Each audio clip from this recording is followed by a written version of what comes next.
partito que temos é un goberno monopartito, non sei se un goberno mono, pero en todo caso un goberno monopartito, un goberno, sí, mono, en algunhas cousas recordan bastante a esos animales aos que eu teño bastante moito respeto.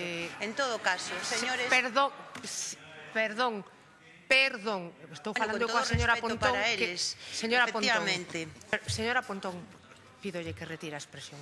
Bueno, eu non teño ningún problema, tampouco sei por que ninguén se ten por que sentir ofendido. Eu retiro que faga falta, que ninguén vaya ofendido, vamos, non hai absolutamente ningún problema. En todo caso, indo á cuestión que a nos interesa, parécenos gravísimo, señor conselleiro, a frivolidade coa que vostede ven a falar aquí cando estamos falando de un tema que lle afecta a moitas persoas que estaban en paro. Sabe, vostede antes falaba de que hai xente que non ten para comer e o que fai a Xunta de Galiza nun momento en que hai xente que non ten para comer é despedir a traballadores e traballadoras porque gañaron unha demanda laboral e iso é absolutamente intolerable.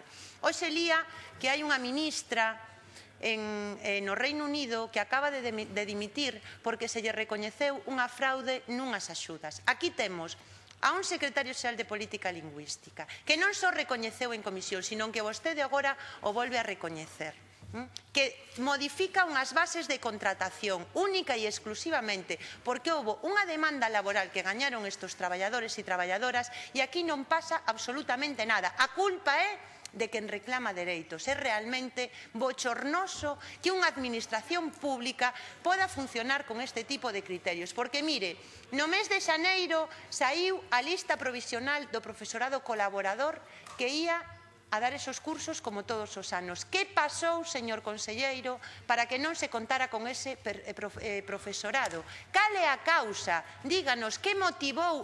Foi un cambio a hora de querer orientar o servizo? Non, hai unha relación directa. Reclamación laboral, gañar unha sentencia e a Xunta de Galiza actuar no modo caciquil, pero de verdade que había moito tempo que non víamos nesta administración. Rectifique porque rectificar é de sabios.